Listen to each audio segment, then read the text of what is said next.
hay en común una cosa para la Iglesia universal, que es Jesucristo y su obra redentora, el Espíritu Santo y el Padre. Amén.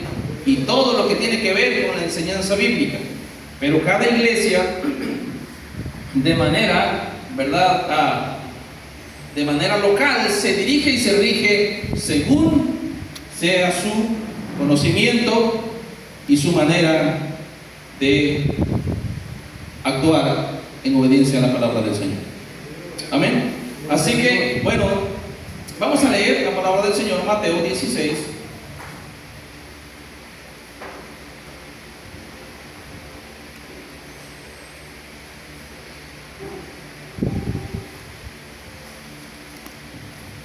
Léalo ahí, dice: entonces le respondió Jesús: bienaventurado eres, Simón, hijo de Jonás, porque no te lo reveló carne ni sangre, sino mi Padre que está en los cielos.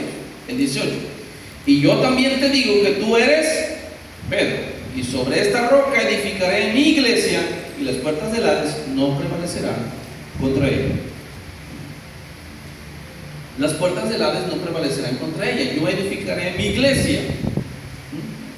Entonces, la iglesia es ¿de quién? De Cristo, ¿verdad? Y la iglesia es, la definición de la iglesia es el cuerpo ¿de quién? De Cristo, ¿verdad? Donde Cristo es la cabeza. Cristo gobierna nosotros podríamos vivir sin un brazo, sin los dos, sin las piernas, ¿verdad? Sin un riñón, tal vez, pero no podríamos vivir sin la cabeza. Sin los ojos podríamos vivir, pero no hay nadie que pueda vivir sin cabeza. Es decir, no hay nadie que pueda decir: yo levanto una iglesia sin lo principal que es Cristo. Cristo es la cabeza de la iglesia, de la verdadera iglesia. Cuando Cristo no es el centro, no es la cabeza, entonces eso no es iglesia, es todo menos iglesia. Es un club, son sectas, pero no es la iglesia. Cristo toma el primer lugar, donde es Él quien dirige a su cuerpo. Él lo mantiene, ¿verdad? Él es el quien lo guía y lo lleva. Entonces la iglesia es el cuerpo de Cristo. La iglesia es el cuerpo de Cristo. No hay, ¿verdad? Nosotros no tenemos una cabeza, un vicario.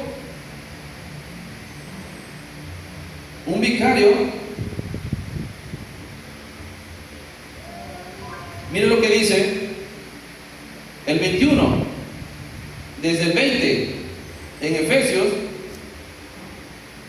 edificados sobre el fundamento de los apóstoles y profetas, siendo la principal piedra del ángulo Jesucristo mismo, en quien todo el edificio bien coordinado va creciendo para ser un templo santo en el Señor, en quien vosotros también somos juntamente edificados para morada de Dios en el Espíritu.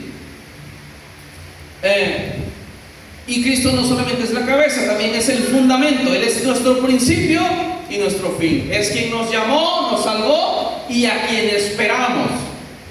Amén. Es en quien nosotros estamos parados, porque Él fue quien murió por nosotros y nos entregó la justificación por medio de su sacrificio. En eso estamos cimentados. Él es nuestro fundamento, pero también es quien nos dirige y a quien nosotros esperamos. Toda la iglesia que no espera a Cristo entonces, ¿a quién espera?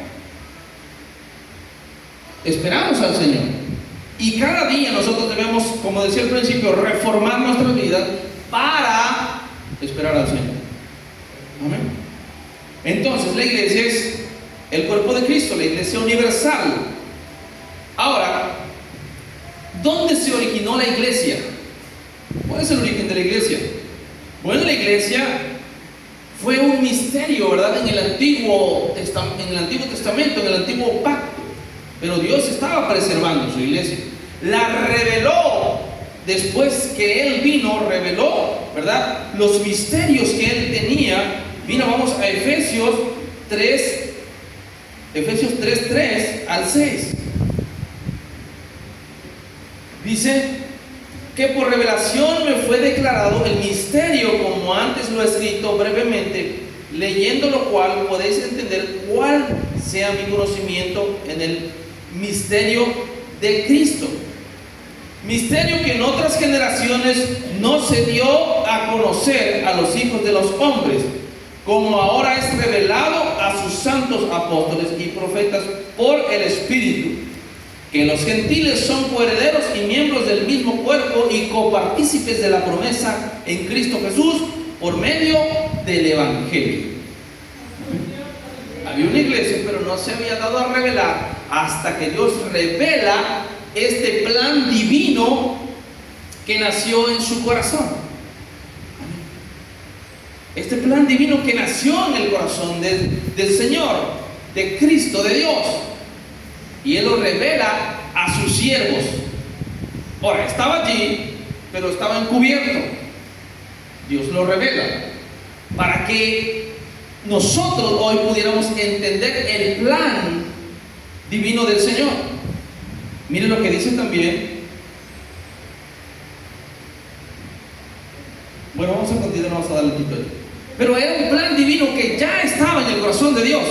No fue de repente, no fue que a Dios,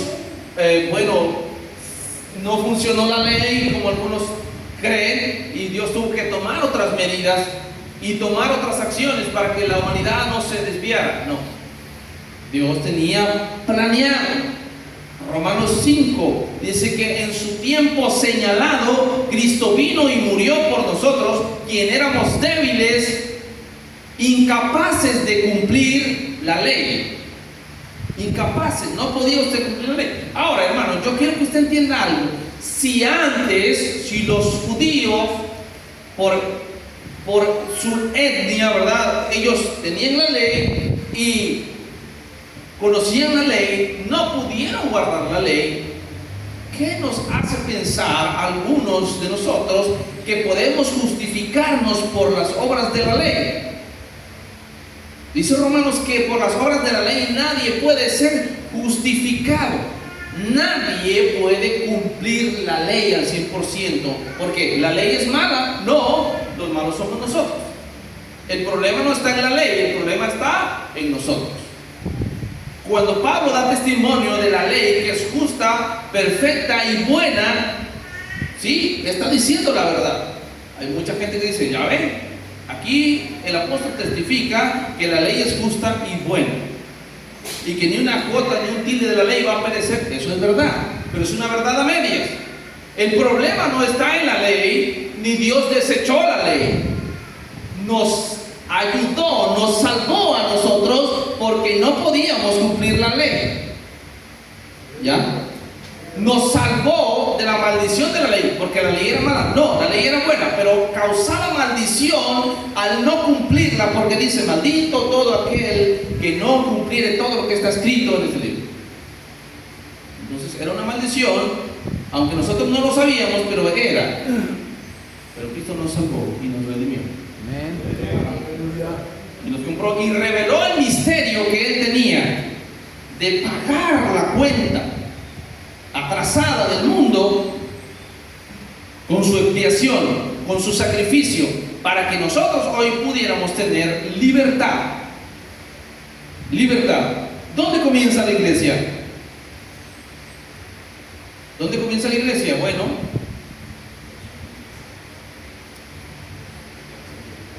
en el corazón de Dios, ¿verdad? Ahí comienza la iglesia, en el corazón de Dios, en sus planes divinos, eternos. Y Dios trae un inicio. ¿A dónde Dios hace realidad la iglesia? ¿Y dónde tiene su inicio la iglesia aquí en la tierra? En el día de Pentecostés, ¿verdad? Hechos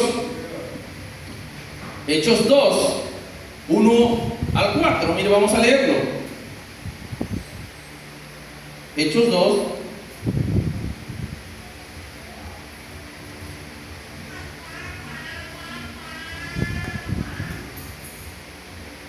Cuando llegó el día del Pentecostés, ustedes estaban todos unánimes juntos, y de repente vino del cielo un estruendo como de viento recio que soplaba, lo cual llenó toda la casa donde estaban todos sentados, y se le aparecieron lenguas repartidas como de fuego, asentándose sobre cada uno de ellos, y fueron todos llenos del Espíritu Santo, y comenzaron a hablar en otras lenguas según el Espíritu les daba que hablasen.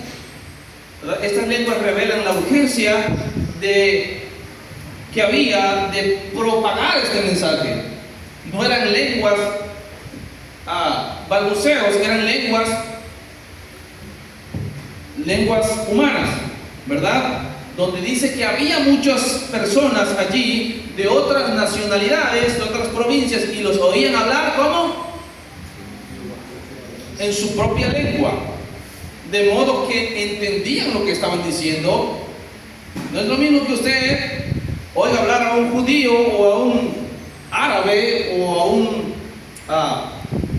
africano, a un inglés, glorificar a Dios, porque usted se va a dar una idea de lo que está haciendo. Pero no es lo mismo que el hermano Antonio esté allá cantando y alabando a Dios, porque usted va a entender lo que está diciendo, porque está hablando en su lengua. Amén. Y antes no había escuelas donde usted podía ir a estudiar inglés, o la gente podría estudiar hebreo, griego. Eso era para las clases muy selectas, pero no había donde la gente pudiera entender en latín, ¿verdad? o en griego o en hebreo. Solamente los que tenían dos nacionalidades y conocían las lenguas, pero la mayoría de la gente hablaba su propia lengua solamente. Y Dios revela que para Él no hay nada imposible, y les da la capacidad a través del Espíritu Santo para que ellos pudieran conocer este misterio y hablarlo, publicarlo. Y ahí nace la iglesia, en el Pentecostés, Hechos 2. Ahí se manifiesta la iglesia. Amén. Ahí es el comienzo en la tierra de la iglesia. Ahora, ¿cuál es el fundamento de la iglesia? ¿Quién es el fundamento?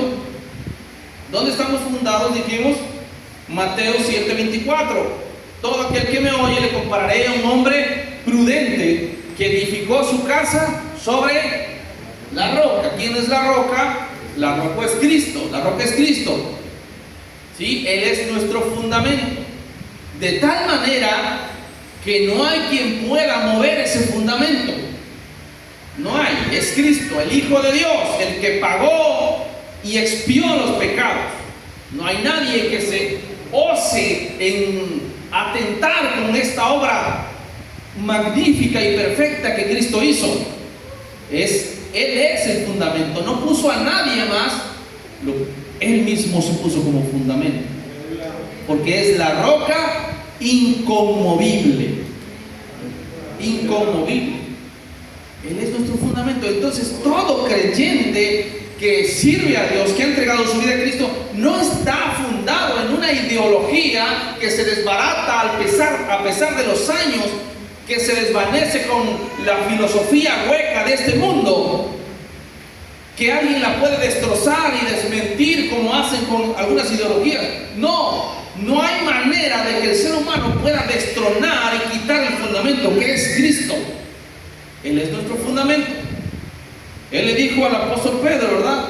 Sobre esta roca, y estaba hablando de sí mismo. Hay una controversia allí, porque Jesús no estaba hablando de Pedro, estaba hablando de él.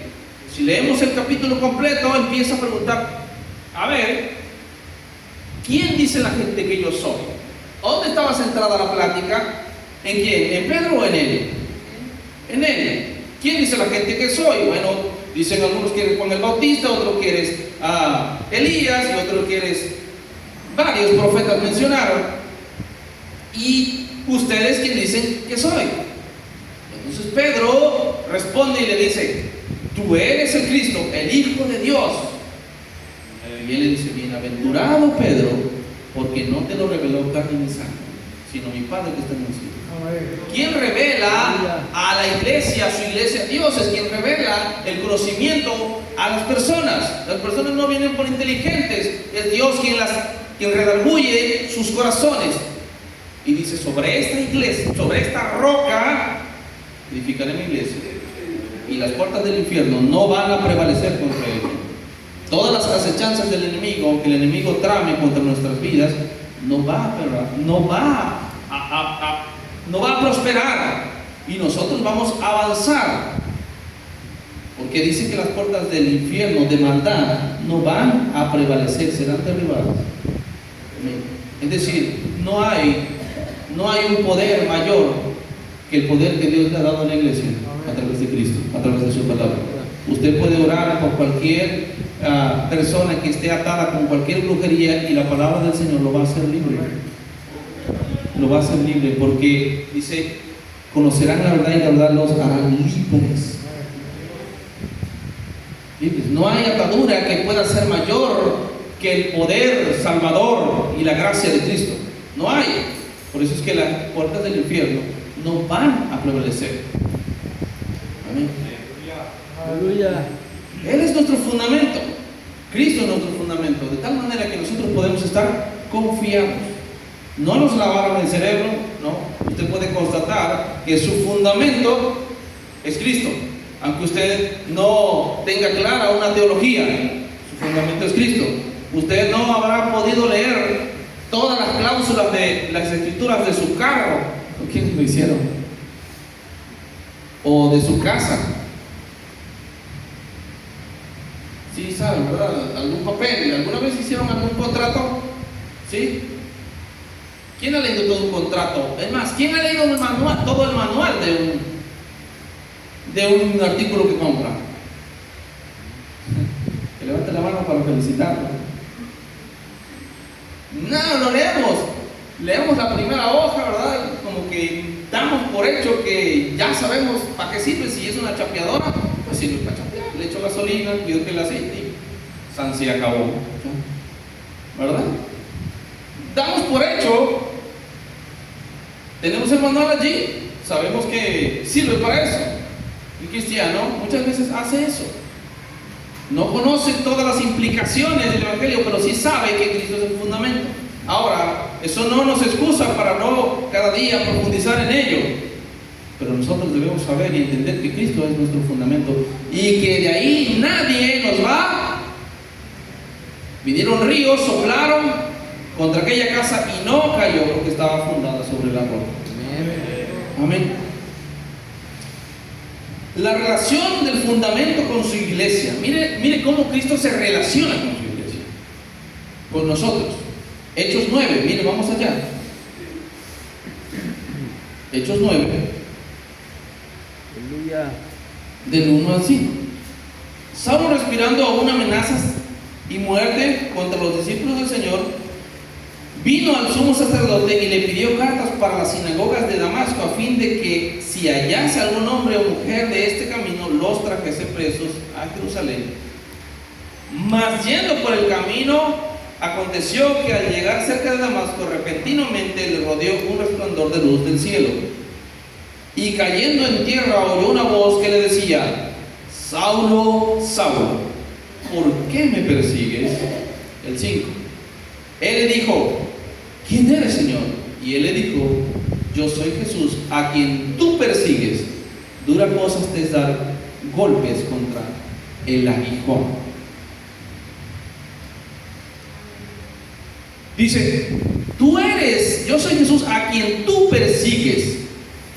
Cuando usted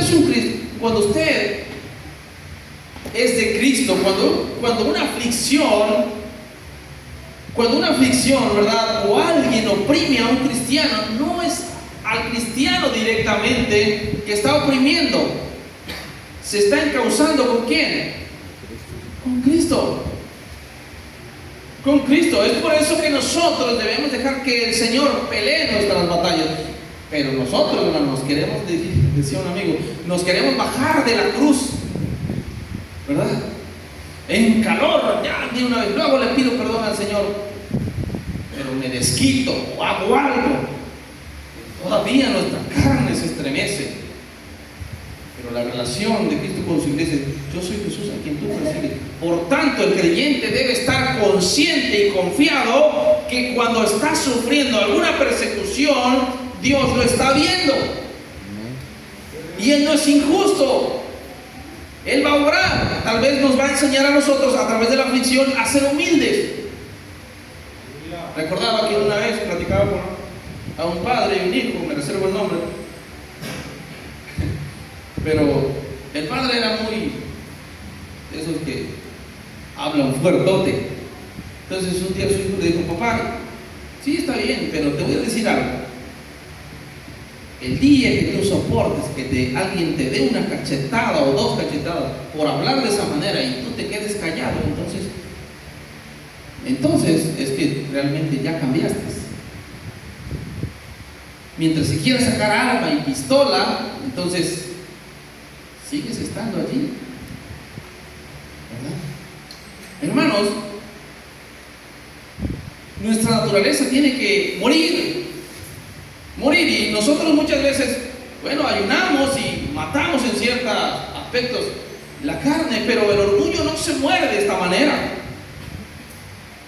El orgullo se muere comprendiendo quién es Dios y quiénes somos nosotros. Amén. Y dejando que sea el Señor quien tome el control de nuestra vida y aún nuestras batallas y nuestras guerras.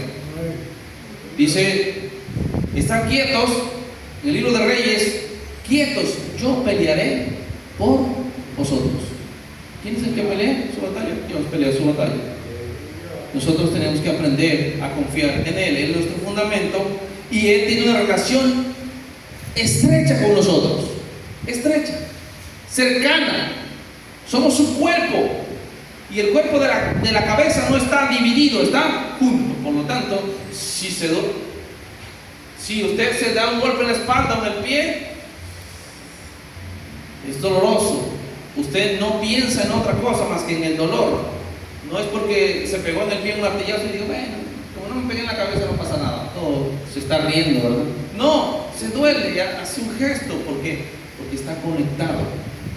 Cristo está conectado con su iglesia. Amén. Y Él se duele de nuestras necesidades, se compadece de nuestras necesidades, trabaja para nuestro bien, quiere que nosotros entendamos su voluntad. Y también se relaciona como su novia, su prometida, Efesios 5:25. Así que somos la prometida de Cristo y debemos estar a la altura de ese llamado para recibirlo un día. Mire, hay algo en el libro de Esther, cuando el rey Asuero pierde a Vasti. Sí saben la historia, ¿verdad? La llama, Vasti no quiso ir. Ya el Señor tenía planeado todo eso. Vasti no quiere ir. Él se ofende. Le pregunta a sus sabios qué debían hacer. Hay un sabio que le aconseja que Vasti sea removida del trono y que se busquen mujeres o jóvenes bellas, y la que agrade más al rey sea su esposa, la nueva reina. Aleluya. Entonces van y traen a muchas mujeres del reino. Anteriormente esa cultura se casaban solamente con muchachas plebeyas normales, no se casaban con reinas o princesas de otros reinos, para no tener un compromiso político, sino ser independientes. Entonces pueden llevar a Esther allí, y ya usted sabe, Esther fue la próxima reina.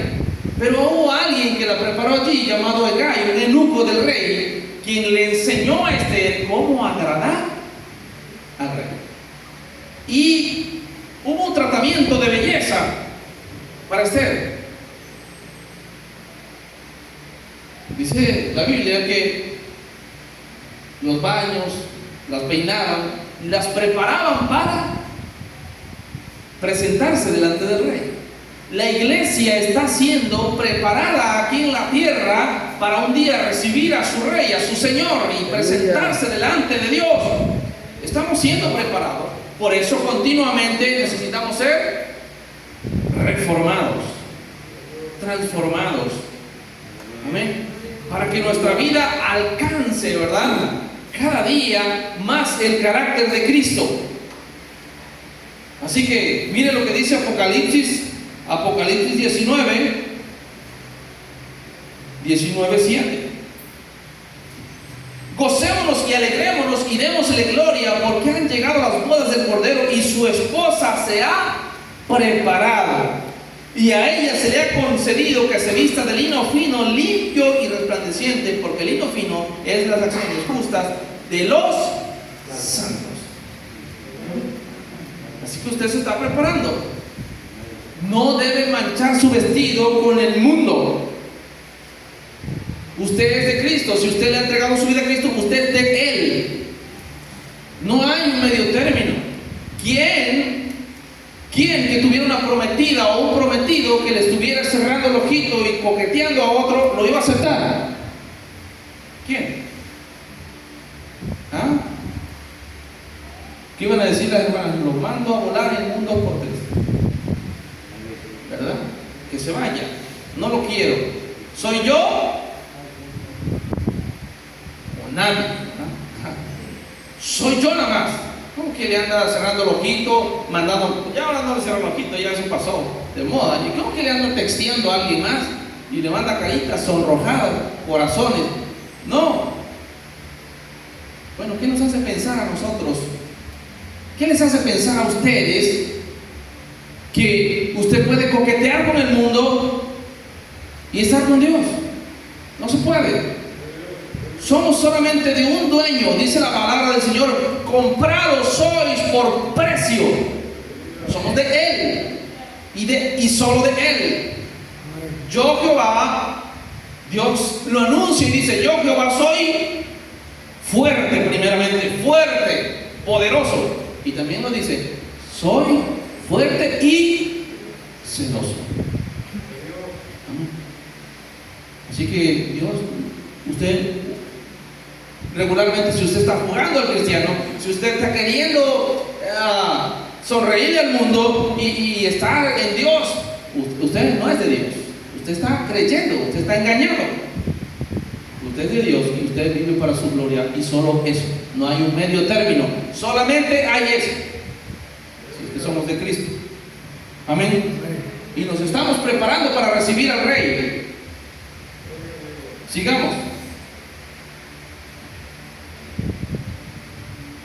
Ahora, la iglesia es de Cristo, no es del mundo. Estamos de paso aquí. Somos extranjeros, somos peregrinos. Y somos muchas veces contados como extraños. Qué extraño que este hombre no sea como los demás.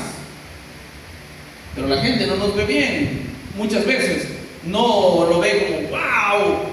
No, lo ve como ese hombre. Porque hay una incomodidad, porque la gente, usted va a encajar en el círculo de, si hay 5 que están tomando una cerveza y usted llega allí, usted va a encajar perfectamente si le destapan una y se la dan. Es más, usted no la va a necesitar pedir, usted se va a parar allí y rápido alguien va a agarrar y eso es así. Pero a poco llega cuando alguien está tomando un refresco y alguien le paga, te invito. No te invitan a eso, te invitan a otras cosas. La gente quiere que usted encaje con su manera de ser. Y cuando nos portamos resilientes a eso, como que hay algo extraño allí. Porque la luz en las tinieblas resplandece. Amén. Ahora, tenemos que entender, hermanos, que como no somos del mundo, sufrimos ataques. Hay un origen, de verdad. Los ataques tienen un origen que son claramente de parte del enemigo. Efesios 6:12. Las procedencias del ataque son del enemigo. Efesios 6:12. No tenemos lucha contra sangre ni carne, sino contra principados, potestades. Cuando tenemos un problema, nosotros no vemos el problema solamente, sino vemos lo que se mueve e influye detrás del problema. Cuando su vecina gritona o su vecino gritón le echa basura en su patio o le hace algo, ¿verdad? Le pega un garrotazo al pollo, al perro, a la mascota, ya le quebró el pie, está bien, la va a pagar. Va a ver cuando venga su pollo del otro lado de la valla, de la cerca, le va a dar uno también. se muera este pollo. Nosotros vemos el ataque. Si hago algo, ¿qué pasa? Por eso el Señor nos da prudencia para actuar. No somos presas de nuestras emociones, sino cuando actuamos, lo hacemos porque pensamos. Pensamos y luego actuamos. No actuamos y luego pensamos. ¿Para qué lo hice? Híjole, no lo hubiera hecho. Sí, ya lo hice y ya hay una consecuencia. Pero si pensamos y luego actuamos, entonces no lo voy a hacer. Porque si lo hago, puede pasar esto, puede pasar lo otro. Hay muchas cosas que en nuestra casa, ¿verdad?, suceden por algunos animalitos o lo que tenemos sucede, y si nosotros nos descontrolamos hay consecuencias. Tenemos que ver el origen de las cosas, porque una cosa lleva a la otra, y un pecado lleva a otro pecado, y una mentira lleva a otra cosa. Hay un ataque allí de parte del enemigo, muchas veces en pequeñas cosas que se vuelven grandes, pero los orígenes son de Satanás, de parte del mal, ataques contra la iglesia. Amén. ¿Qué busca el enemigo o cómo trabaja? Bueno, número uno, aleja a la iglesia de la palabra del Señor. Busca alejarla de la palabra del Señor. Busca alejarla de conocer la palabra del Señor. Evita cualquier otras cosas, ¿verdad? Nos pone ocupaciones, nos pone cansancio, muchas cosas, para que nosotros no tengamos una relación con Dios y su palabra. Usted va a tener tiempo de estar en YouTube, en Facebook, en la televisión o platicando con alguien una hora, media hora, pero si usted se pone a leer la palabra del Señor, usted va a sentir que tiene muchas cosas que hacer. O le va a dar sueño, o no va a entender aparentemente usted, se va a aburrir, cualquier cosa. Pero cada día el enemigo busca alejarnos de la relación con la palabra del Señor. ¿Por qué? Porque el paso siguiente sería, esto llevaría a la iglesia a desconocer la voluntad de Dios. Miren lo que dice Oseas 4:6: mi pueblo se perdió, mi pueblo pereció porque le faltó conocimiento. Y la última parte del texto dice: como te olvidaron de mi ley, yo también me voy a entender de tus hijos. El enemigo sabe que hay estragos cuando la iglesia no mantiene una relación con la palabra del Señor. ¿Por qué? Porque desconoce su voluntad. Y si desconoce su voluntad, entonces está próxima a desagradar a Dios. Si usted no sabe lo que le gusta a su esposo, cocinar, y usted le hace las cosas que no le gustan, como al propósito. No es que lo haga a propósito, es que no sabe lo que le gusta. Pues usted le lleva un perfume a su esposa que no lo puede tolerar, porque hay olores que nosotros no toleramos, a otros les gustan, a otros no. Y usted le lleva un perfume oloroso a chinche que ella detesta. O usted se lo echa. Mira, para mi esposa ese perfume le da un usted soporta, le va a desagradar. ¿Por qué? ¿Lo hizo a propósito? No, es que desconoce los gustos de su esposa o su esposo. Hermanos, cuando nosotros nos alejamos de la palabra del Señor, desconocemos la voluntad de Dios, y es más propenso, somos más propensos a desagradar a Dios porque no conocemos su voluntad. Y desconocer la voluntad nos lleva a pecar continuamente contra Dios, y después del pecado hay consecuencias. Entonces el enemigo sabe los pasos que debe dar y cómo timarnos y cómo llevarnos para que nosotros nos enlacemos. Él no puede llegar a un cristiano que está ferviente en la palabra del Señor, llegar y te voy a sacar no puede tocarlo. Él tiene que maquinar cómo engañarlo para desviarlo y prepararlo en un terreno fuera de la voluntad de Dios y atacarlo. Y entonces es presa fácil. Hay una historia en el libro de Números. Ya ustedes han oído del profeta Balaam. y Balac, ¿verdad? Balac dice que era un rey de Moab, no recuerdo por allí. Y venía Israel y era un pueblo numeroso, y él sabía que Balaam era un profeta. Y lo mandó a llamar y le dijo: ven que yo seguramente te voy a recompensar mucho. ¿Cuál era la oferta del rey Balac a Balaam? Recompensar mucho. Y Balaam oró a Dios y Dios le dijo: no vayas, porque el pueblo que está allí es bendito. Y él dijo: no iré, porque el pueblo que está allí es bendito, ni aunque Balaam me diera la mitad de su reino. Volvieron a venir otros, porque Balac no se quedó conforme, dijo: no, yo tengo que traer, no sé, le voy a ofrecer más. Y fueron, ya sabiendo Balaam que Dios le ha dicho: es bendito el pueblo, él oró otra vez a Dios: Señor, ¿es tu voluntad? No se parece muchas veces a nosotros cuando ya el Señor en su palabra nos está dando una señal, un consejo, y nosotros todavía oramos: ¿será la voluntad del Señor?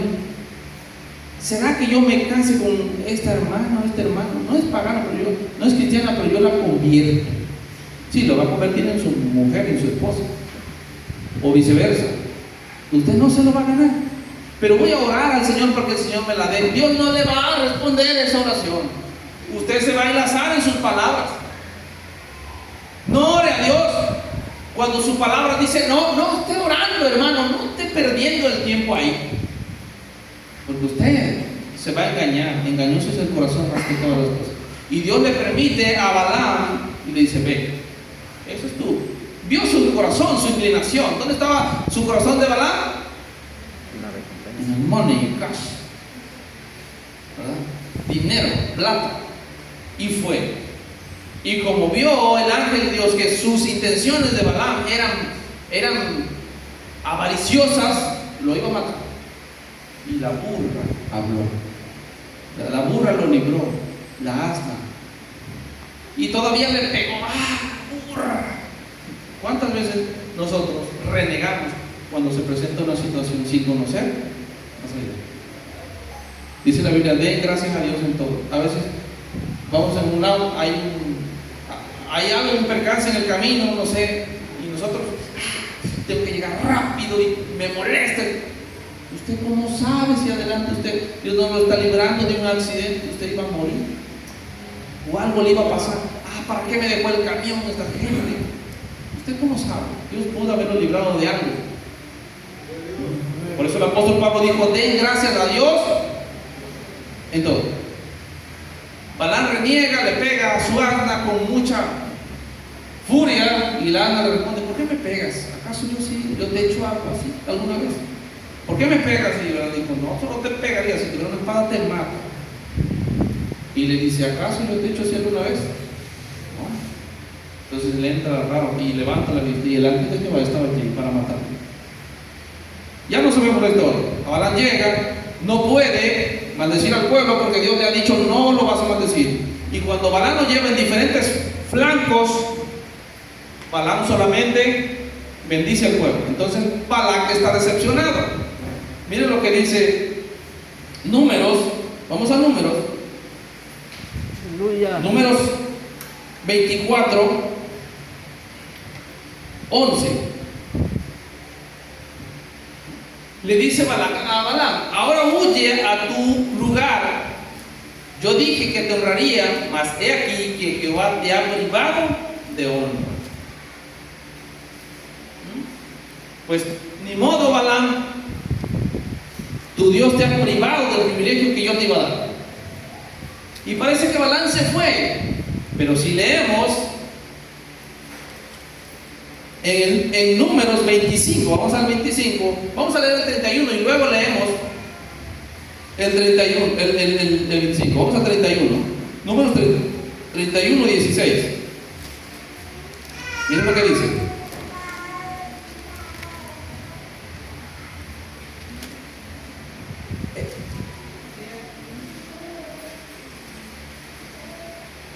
Ahí está.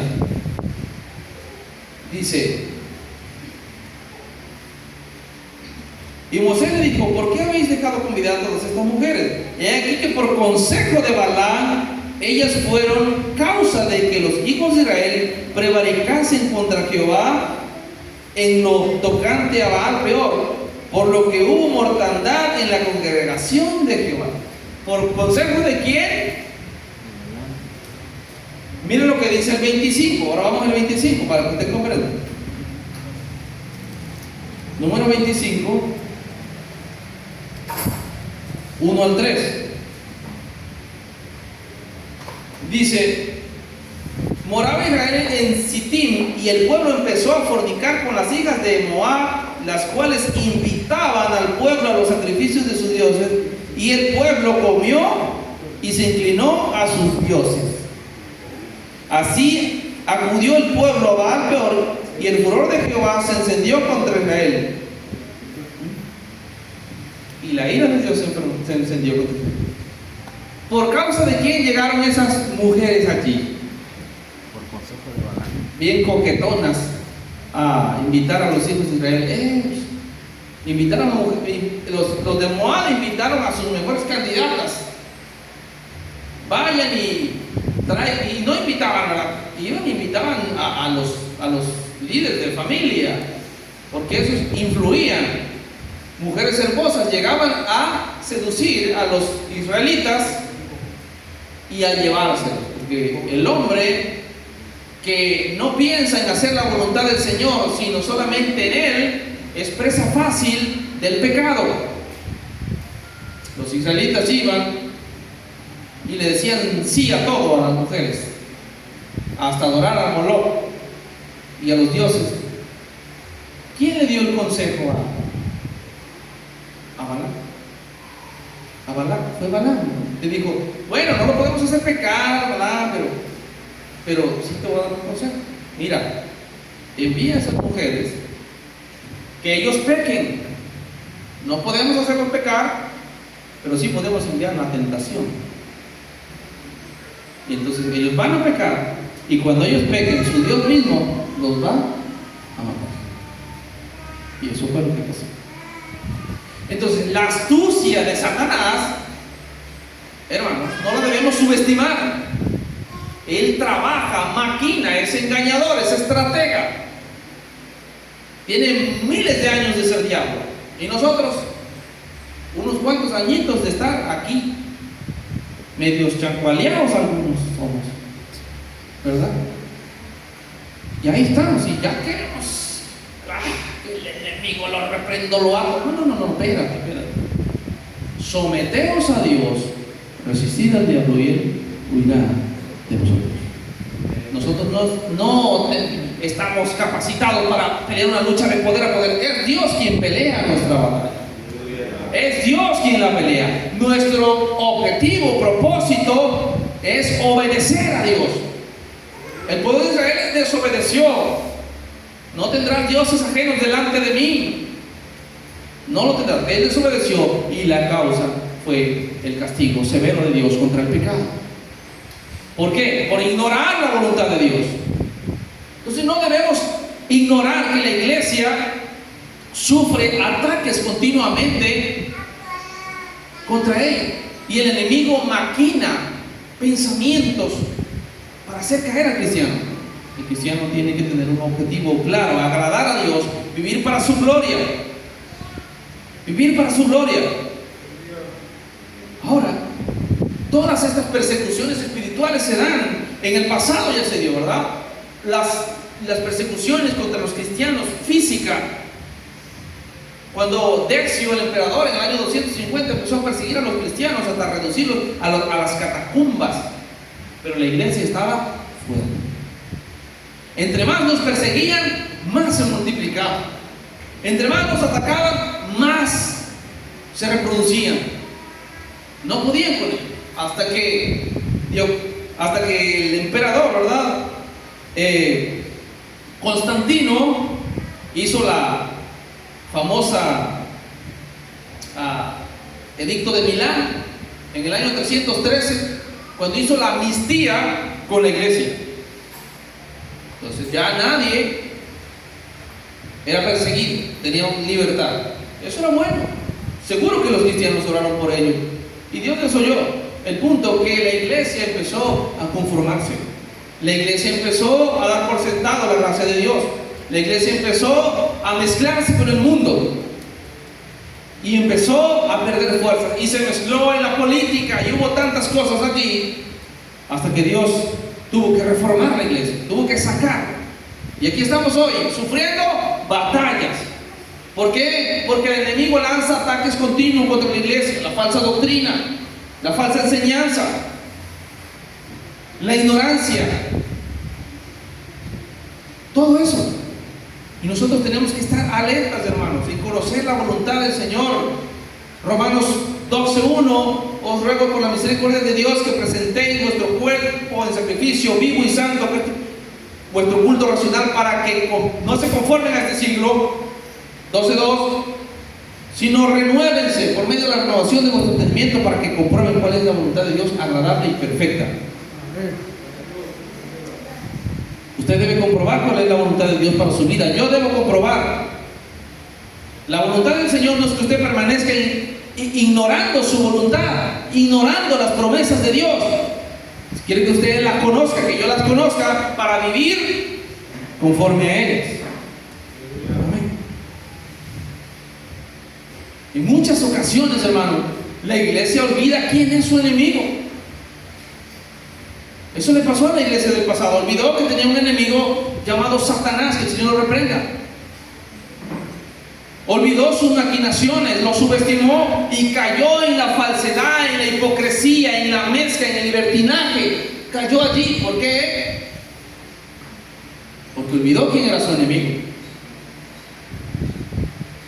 Y en ocasiones la iglesia, cuando se habla de Satanás, olvida que quién está en el señorío divino, que es Dios.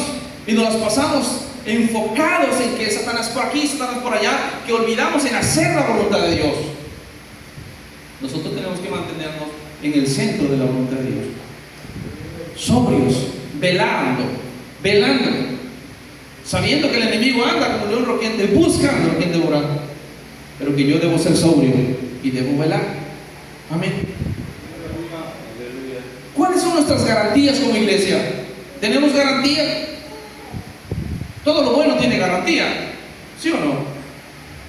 Usted no compra algo bueno y dice, bueno, me costó caro, pero no tiene garantía.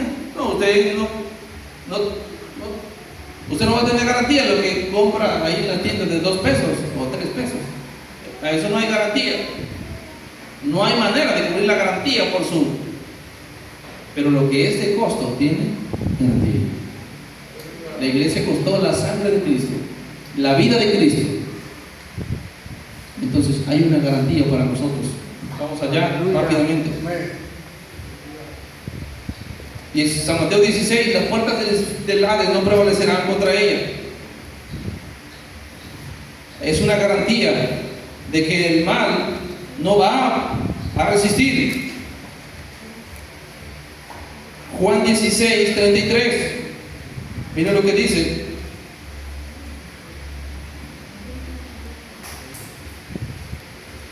Estas cosas que he hablado para que en mí tengáis paz. En el mundo tendréis aflicción, pero confiad, yo he vencido al mundo. ¿Cómo debemos vivir nosotros? Confiados en Dios. ¿Sí? Romanos 8:35. Mira lo que dice. 8:35. ¿Quién nos separará del amor de Cristo? ¿Tribulación, angustia o persecución, o hambre o desnudez, o peligro de espada? El 39 dice: ni lo alto, ni lo profundo, ni ninguna otra cosa creada nos podrá separar del amor de Dios, que es en Jesucristo, Señor nuestro. Nada nos podrá separar del fundamento en que nosotros fuimos fundados, que es Cristo Jesús. Es nuestra garantía, es nuestra confianza. Nuestra garantía es que nada va a prevalecer en contra de la iglesia. Nuestra confianza es que el Señor venció al mundo y nosotros también venceremos. Y nuestro gozo es que nada nos puede separar de su amor. Entonces la iglesia tiene autoridad, tiene garantía, tiene confianza y tiene gozo. En lo que nosotros hemos logrado con nuestras fuerzas, no, en lo que Cristo ha logrado por sus méritos en la cruz. ¿Cuál es nuestro propósito? Efesios 1:5. ¿Cuál es nuestro propósito? Miren.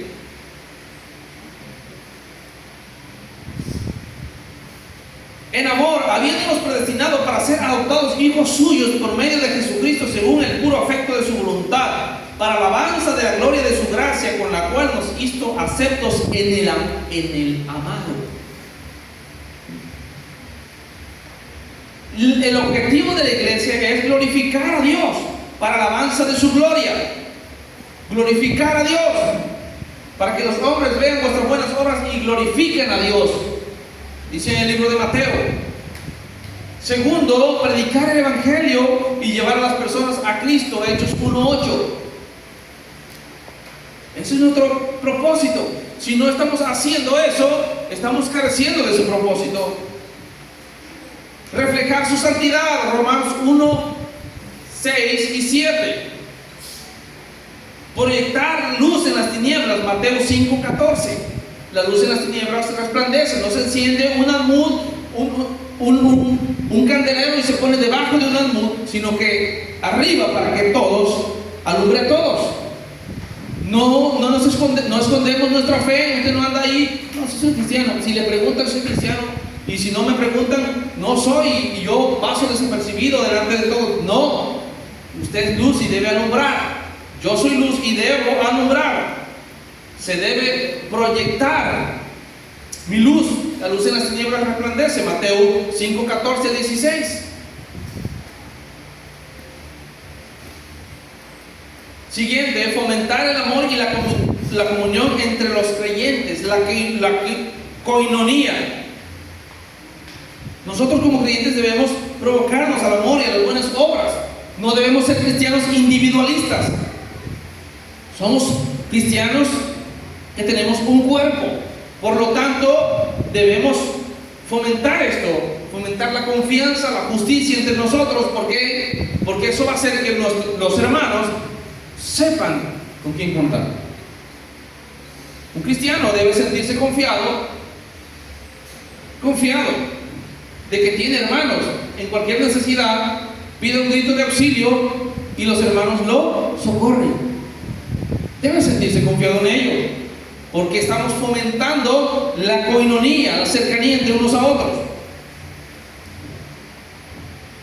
Juan 1:3, primera de Juan 1:3, mire lo que dice.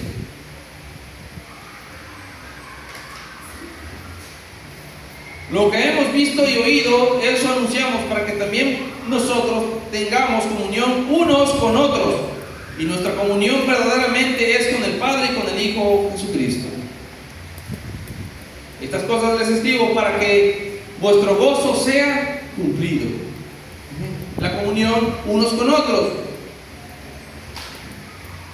Coinonía. Venir a la iglesia y preguntarle al hermano cómo está, por qué no ha venido, por aquí, por allá. No vino el hermano 15 días, quién sabe qué le pasó al hermano. Se perdió, yo creo. No, preocuparnos.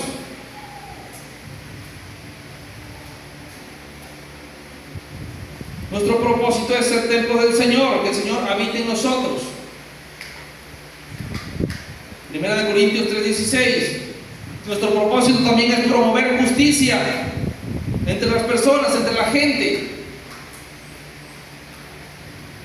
Promover justicia, no solamente ser cristianos de iglesia, del templo, sino promover la justicia, los valores, los principios.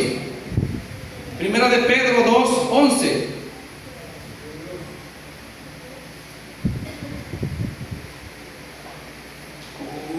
¿Cómo dice? ¿Alguien que lo lea? ¿Alguien que lo tenga ahí?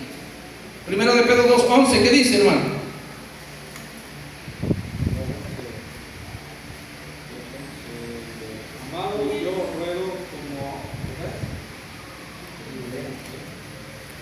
Mientras te lo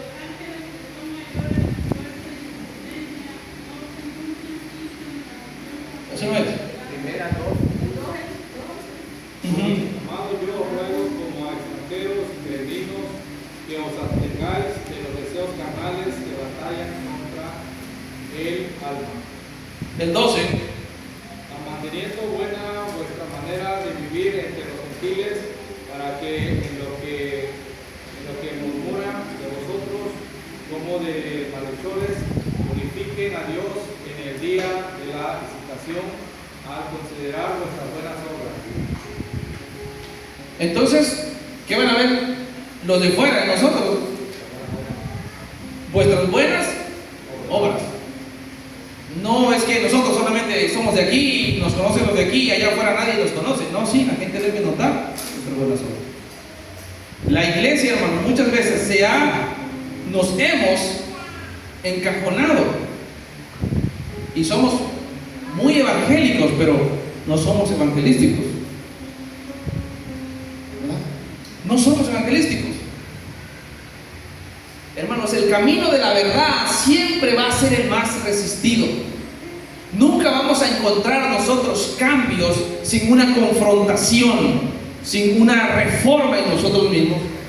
Si nosotros nos sentimos cómodos como estamos y no hay una inquietud en nosotros de cambiar, entonces no va a haber un avance en nosotros. Tenemos que sentir ese deseo, ese fuego que arde en nosotros de cambiar y mejorar para la gloria del Señor. Y para que la gente pueda notar, ver, glorificar a Dios. La iglesia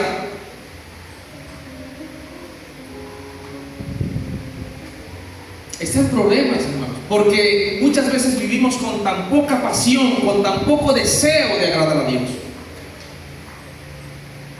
Vivimos y venimos porque tenemos en nuestra conciencia que un día el Señor nos puede mandar al infierno, pero no venimos con el deseo de agradar a Dios. No estamos aquí por las razones correctas. El cristiano debe servir a Dios por las razones correctas, porque Él lo compró con su sangre, porque lo hizo su Hijo, porque le dio una esperanza de salvación y vida eterna. Usted, por más que se esfuerce, no va a ganarse el cielo. Usted tiene que vivir agradecido por lo que Cristo está ofreciendo, porque por gracia son salvos por medio de la fe. Y esto es un don ¿de quién? De Dios, no por obras para que nadie se gloríe. Es un don de Dios, un regalo. Dios le ha regalado a usted la fe para que usted crea y reciba la salvación. Se lo ha regalado para que usted crea. ¿Cómo creo yo que entonces soy salvo? ¿Cómo estoy seguro? Porque creo. ¿Y por qué creo? Porque Dios me dio la capacidad de creer. Si Dios no lo hubiera llamado, usted estaría perdido, usted estaría en el mundo pecando sin freno alguno. ¿Sabe cuál es la peor condición del ser humano? Es pecar sin tener quien le detenga. Pecar sin sentir remordimiento en su conciencia. Pecar sin sentir la voz en su conciencia llamándole: estás en lo incorrecto, vuelve. Pero Dios nos sigue hablando y sigue hablando a su iglesia para que ella se despierte, para que ella actúe, para que ella honre a Dios. Nuestro propósito, hermanos, no solamente es venir aquí, permanecer 20 años sentados aquí, es glorificar a Dios, glorificar a Dios. Tenemos identidad en Cristo, tenemos llamado en Cristo, porque los hombres del pasado nos dieron ejemplo, los padres de la iglesia nos dieron un ejemplo, murieron por la causa, entregaron sus vidas hasta la muerte, para que nosotros estemos en paz hoy, tengamos libertad, pero no caigamos en la trampa del enemigo, en el conformismo, no caigamos en la apatía, en la rutina. Busquemos a Dios con fervor, busquemos a Dios con pasión, busquemos al Señor con denuedo, rindamos nuestra vida delante de Él, humillémonos, pidamos perdón cuando nos equivoquemos, seamos humildes, seamos sinceros, vengamos, seamos apasionados por Dios, busquemos cada día su gloria, busquemos cada día su voluntad, morir a nuestra voluntad y buscarla de Él cada día, y el Señor va a llenar nuestro depósito y nos va a glorificar, y Él se va a glorificar en medio de nosotros. Póngase de pie y vamos a hablar al Señor.